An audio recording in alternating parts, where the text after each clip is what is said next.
Hey, what is going on, guys? Today we're taking a look here at the Master Grade FAZZ Ver.Ka from Gundam Sentinel, and it's a pretty awesome kit, especially if you're a Gundam Sentinel fan like myself and a Ver.Ka fan like myself. So if you guys didn't see the unboxing or the live build of this, you can go back and check those out. We went through all the runners, and during the live build we spent like 4.5 hours going through building this kit because it's a pretty big kit and there's a ton of parts, so it takes a good while to get it put together. Obviously I was spending a lot of time just chatting with the people watching live, of course, and we had a giveaway at the time as well, so thank you to Patrick for donating one of these for the giveaway. But also, of course, just need to say thank you as well to USA Gundam Store for their support. If you guys want to check out this kit, you can check out the link down below to USA Gundam Store there, and also my coupon code there, ZakuAurelius10, you can use on this kit or anything else there on the website to save 10% off all of that. So pretty awesome kit. And if you've built the Double Zeta Ver.Ka, obviously for the most part the body is going to be pretty much mostly the same, with the exception of a few changes here and there.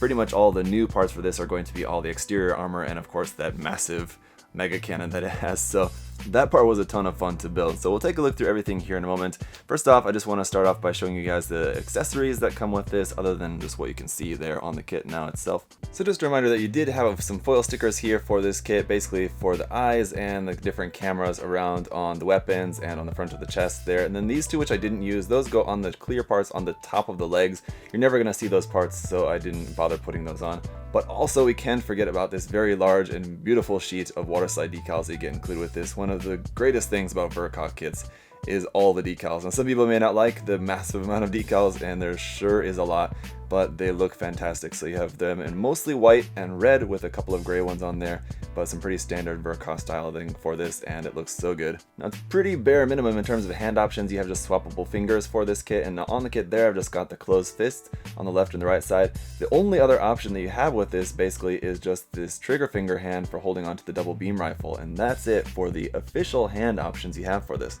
Now, of course, it does also come with an action-based connector. We'll use that here in a bit. And then there's a couple of option parts here. If you opt to not have the mega cannon on there, then you can use this part, which goes on the front of the shoulder. You can see the one on the left side there. We have one for the right side as well. If you're using the mega cannon, though, you need to omit this part. And then also for the backpack, you have the missile pod there, which we've got two of. And if you're going to use the mega cannon, then you're not going to use this one. You have just this piece extra, though. If you want to take that off, you can put this in its place and have two missile packs on the backpack instead. And other than those little things, this is the only real main accessory that the kit has, is the double beam rifle here. So very similar to the one that came with the regular Double Zeta Gundam, but it's going to be just a little bit different here, the styling, most notably here in the double barrels. So you got some really nice parts there, and no seam line on those, as the seam line all the way down here is just made up as a panel line. Now if you didn't want there to be a panel line there, if you wanted this to just be completely solid, you'd have to putty that in and do a whole bunch of sanding around on that. But as it is, Bandai's got you covered by just turning that seam line into a panel line, so you don't really have to worry about that. So that looks nice, and you got this nice separate part there for the little holes there. You got the separate gray piece inside there. The camera on the top, we have a clear part for that, but I just have the sticker placed on there for the time being. That just folds down like that, and then this part, the handle, folds back in like that, and then this will just attach onto the arm. You also have this clear part here on the back of there.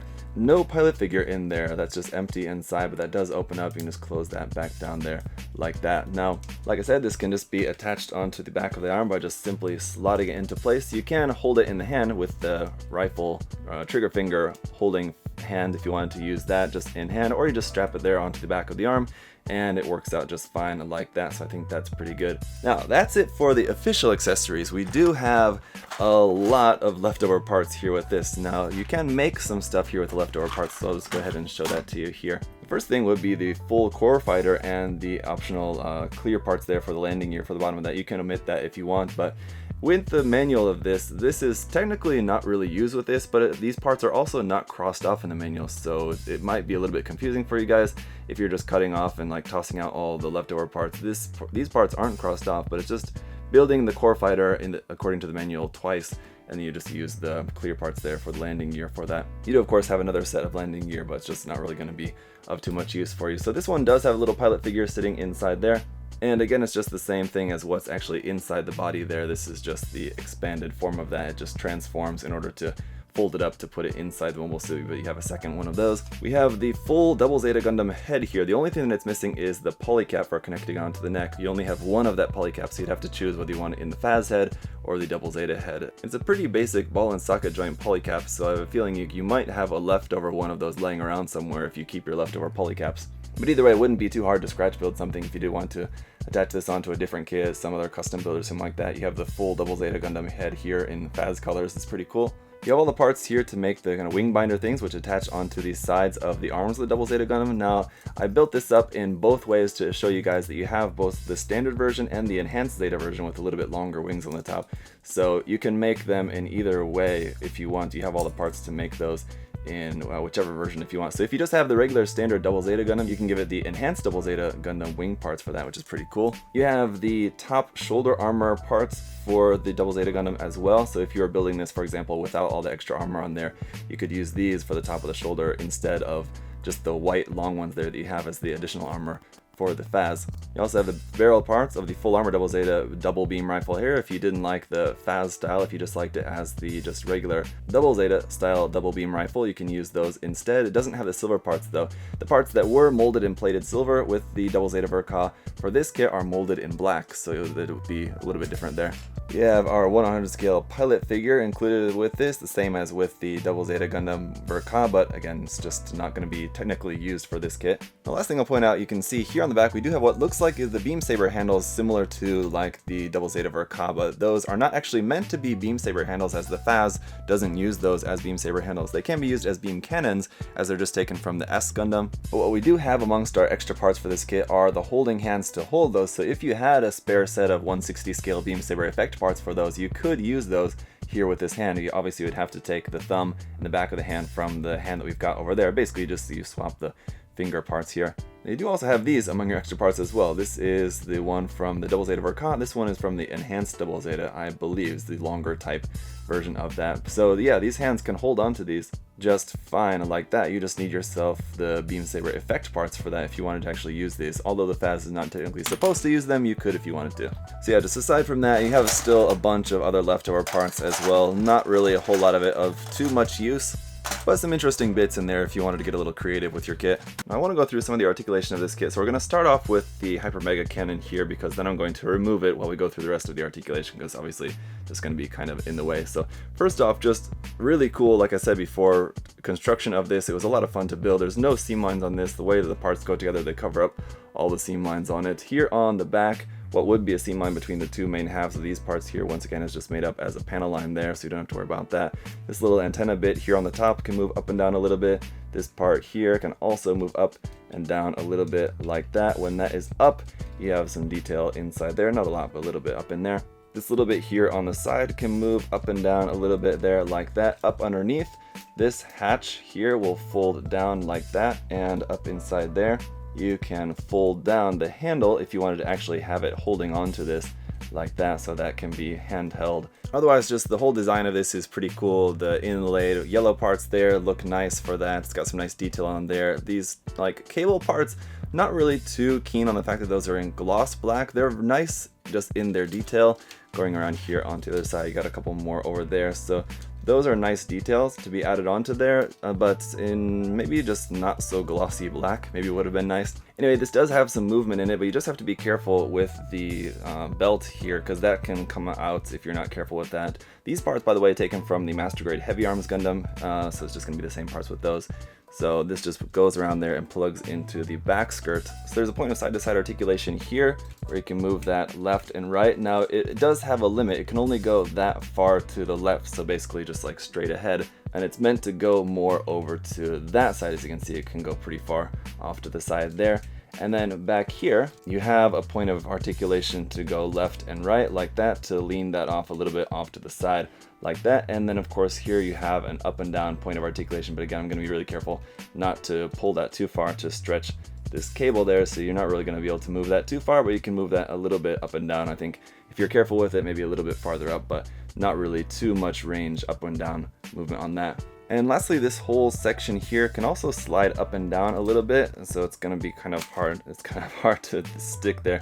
But anyway, yeah, this can move up and down a little bit like that. When you move this up, it kind of makes it a little bit higher up off the shoulder to get kind of a better angle there. When it's pressed all the way down, it's just going to be closer to the body like that. So you can see how that's just going to make a little bit of a difference there. Like we saw before, on this side, it's just the missile pack here on this side, but this can be removed. Just pull that out of there like that, and these parts are the same. So I think you could, in theory, plug the hypermagnetic cannon into this side if you wanted to do it like that, or if you had two of this kit, you could have two of these essentially. It would be kind of crazy, but I think you could basically do it. Alright, but so with that out of the way, let's take a look at some of the rest of the articulation here for this kit. So the new head on this looks fantastic. You have those foil stickers there for the eyes, and then clear part here for the parts there for the chest, but I've just got the foil stickers stuck on there for the time being as well.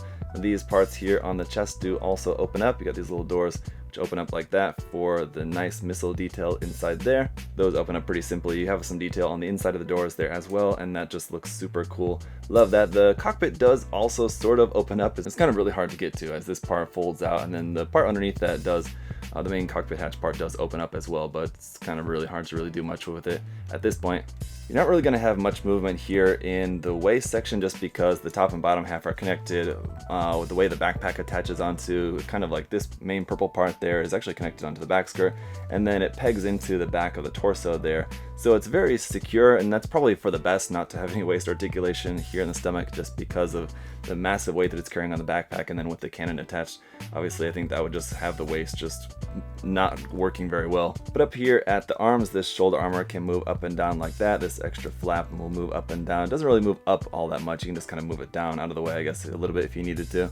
Forward and back movement here at the shoulder is also eliminated just because you have to attach this armor onto here. The way that that works for the double Zeta Ver.Ka is that the peg that the arm plugs onto slides out of the body, and then you can move it back and forth a little bit, but you need to slide it out and attach this armor piece onto the front of the chest, which stops that from moving forward and back, so you don't really get any more articulation forward and back with the arm anymore. Moving the arm up, you can get that up to about 90 degrees, slightly over 90 degrees for upward movement there at the arm, and then otherwise it's going to be pretty standard rotation there at the top, and a double joint there at the elbow. On the back of this arm, we have this hatch which will open up for some more missiles there in the back of the arm, so you can have him firing those out like that. And just a reminder that on the other side is just where the double beam rifle will plug onto there.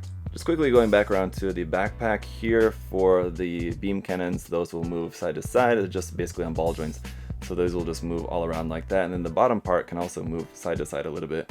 These wings here will move up and down a little bit. These wings here on the side will also move out, but again, they're not really meant to. They're just kind of there. And the thruster bells in there are also on ball joints, so you can kind of adjust the angle of those very slightly, but again, not really all too much, not really anything that's really supposed to move all that much. The front skirt armor also has some articulation, but it's kind of blocked by this new part here added to the front, so there's not really going to be a whole lot that you can really do with those.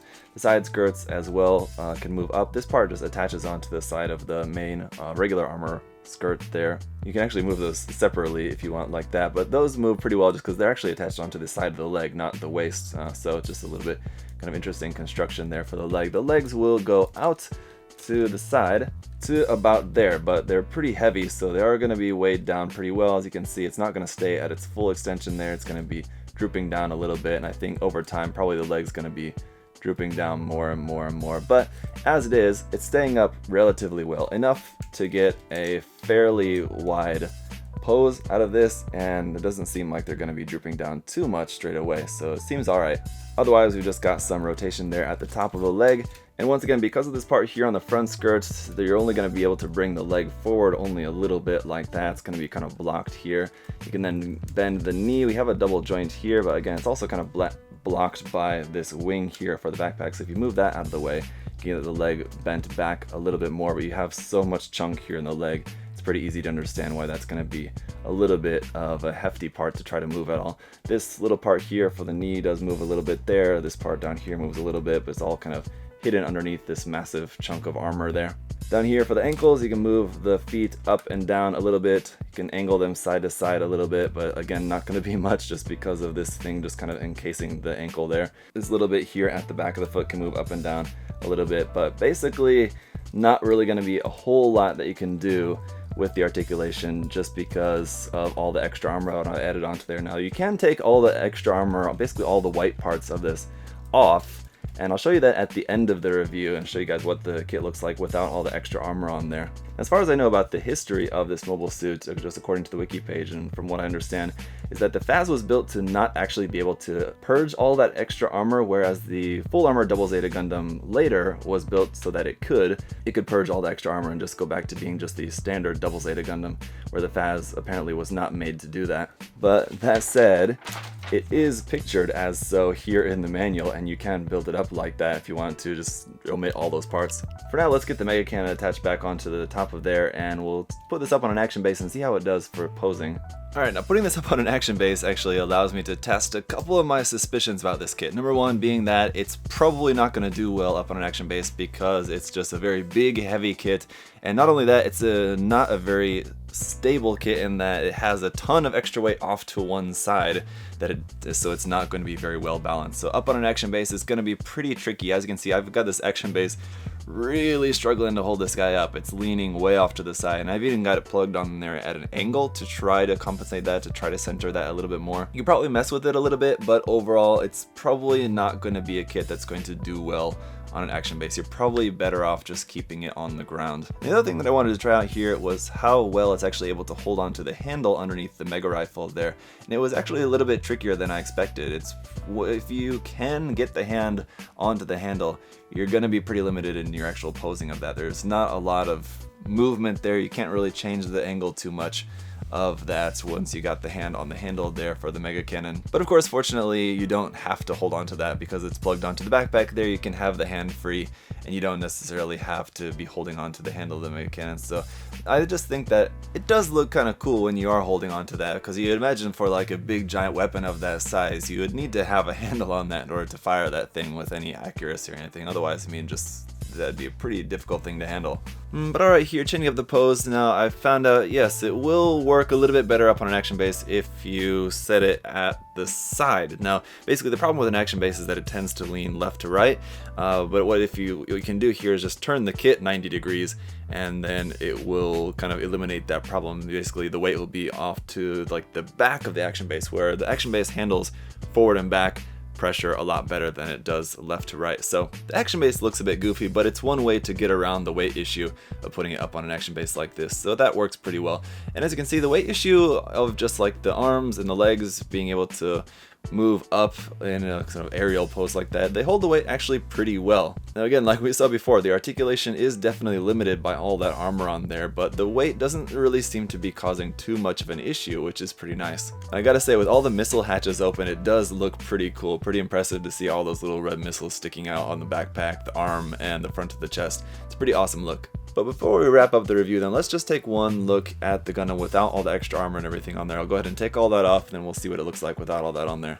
And I gotta say, it looks pretty awesome with all the armor off there as well. It looks really cool in just the different color schemes. Basically just like the Double Zeta Gundam, pretty much, with a couple of different parts on there and just the different color scheme. But it looks really cool like this. But the one problem that I'm discovering now with holding onto the double beam rifle is that it's so long out the front and the back of that, is that it's kind of hard to hold. The back part being so long makes it so that you can't really hold it in any other way than this. You can't tuck it up underneath the arm because it can't go under the arm there. It'd be crashing into the backpack. And so you just kind of have to hold it like this. I guess you could hold it like straight out, but it's going to look a bit weird, and it might not even be able to hold the weight because it's so long and heavy. But then it's so long out the front is that it actually goes down farther than the kit is tall, so you've got to have it like off the edge of your base, something like this. Otherwise it's going to be basically resting on the ground. It's going to look a bit odd like that as well. So putting the kit up on it, if you're going to build it up like this, if you're not going to have all the extra armor on it like this, I think having it just in a standing pose like this is going to be about your best bet, with the end of the barrel off of the base, or putting this up on an action base, getting it elevated a little bit. But that's going to be pretty much it for the FAZZ Ver.Ka here. It's an awesome kit. You guys are going to want to know, is it worth the price? Because it's an expensive kit. It costs over $100, so it's going to be an investment if you want to get a kit like this. And it has a ton of extra parts. So ultimately, if it's really worth it to you or not is going to kind of be up to you. But I would say if you're a fan of the design, it is an awesome kit, and it's definitely a huge improvement over the original Master Grade kit, so if you did ever want a Master Grade FAZZ, then I would say go for it. You're certainly not going to be disappointed with the kit. While the articulation is not really that great, and you don't really have a whole lot of posing options for this just because of all the extra armor on there, I don't think it was really ever fair to assume that you would have a ton of posability with just a kit like this just by the nature of it. You kind of have to expect that a massive beast of a kit like this is not going to do a whole lot except just stand there and look cool, and it certainly does that very well, so in that case it's a success. But otherwise, let me know what you guys think down below. If you have any other questions, you can leave those there as well. I tried to cover as much as I could here in the review, but if there's anything else that I missed or anything that you guys want to know, just leave a question there and I'll try to get back to you with that. Once again, thank you to USA Gundam Store for their support. Thank you guys all so much for watching, and I'll see you guys next time. Have a good one. Bye.